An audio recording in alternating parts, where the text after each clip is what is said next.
अमित शाह मुर्दाबाद मुर्दाबाद मुर्दाबाद अमित शाह मुर्दाबाद मुर्दाबाद मुर्दाबाद नरेंद्र मोदी मुर्दाबाद मुर्दाबाद मुर्दाबाद रंगा बिला चोर है चोर है चोर है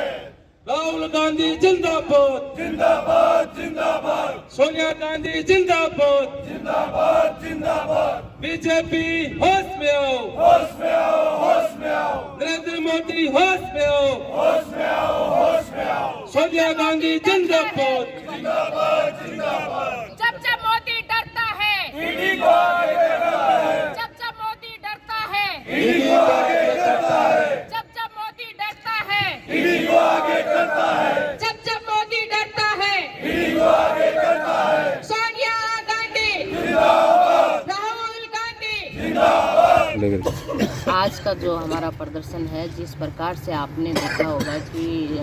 हमारे राष्ट्रीय नेता जो राज्यसभा सांसद हैं सोनिया गांधी जी और हमारे नेता प्रतिपक्ष लोकसभा राहुल गांधी जी को जो ईडी की द्वारा चार्जशीट पेश की गई है, वो बिल्कुल और बिल्कुल राजनीतिक प्रतिशोध की भावना से पेश की गई है, क्योंकि जो नेशनल हेराल्ड मामला है उसमें ये पेश की गई है। और मैं कहना चाहूँगी कि जब भी नरेंद्र मोदी देश का ध्यान भटकाना चाहते हैं, तब ऐसे अपने जो संवैधानिक संस्थाएं हैं, चाहे ईडी हो, इनकम टैक्स हो, सीबीआई हो, आईटी हो, इन संस्थाओं का दुरुपयोग करके देश का ध्यान भटका रहे हैं। लेकिन ये देश की जनता सब कुछ जानती है। जो हमारा नेशनल हेराल्ड जो एक हमारी जो पत्रिका थी, वो आज़ादी से पूर्व, आज़ादी के जो हमारे में भाग लिया था, इस पत्रिका का बड़ा योगदान था। और उसके बाद में इस पत्रिका के विरोध में जैसे आज ये मामला उठा रहे हैं, तो ये कहीं ना कहीं देश का ध्यान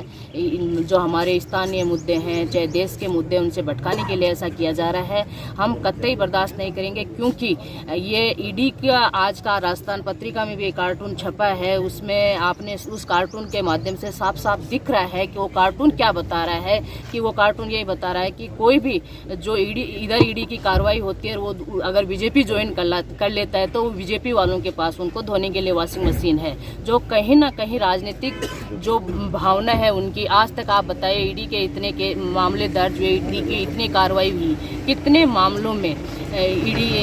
की कार्रवाई के विरोध में मुकदमे दर्ज हुए, कितने में चार्जशीट पेश हुई, कितने में चालान हुआ। सिर्फ मात्र पूरे देश में 2 ऐसे मामले हैं जिनमें आज तक कार्रवाई हुई है। सिर्फ और सिर्फ लोगों को ध्यान भटकाने के लिए, लोगों को डराने के लिए, आम जन में एक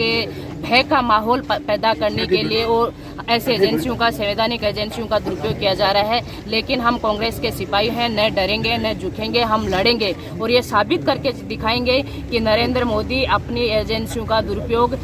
गलत दिशा में कर रहे हैं। हम किसी भी कीमत पर बर्दाश्त नहीं करेंगे। आज हम सब यहाँ पर आयकर विभाग के सामने बैठे हैं। हमें जरूरत पड़ी तो हम सीकर कांग्रेस के कार्यकर्ता जेल भरो आंदोलन भी चलाएंगे, जेलों में भी जाएंगे और हमें जो भी कुर्बानी देनी पड़ेगी, सभी कांग्रेस के कार्यकर्ता मिलकर के हम सभी कुर्बानी देने के लिए तैयार हैं। लेकिन इस भारतीय जनता पार्टी को और मोदी सरकार का जो ये झूठ का पुलिंदा लेकर के अपने सर पे उस पे चलते हैं, लोगों को डराने धमकाने का काम कर रहे हैं और संवैधानिक संस्थाओं का दुरुपयोग कर रहे हैं, हम कतई नहीं होने देंगे।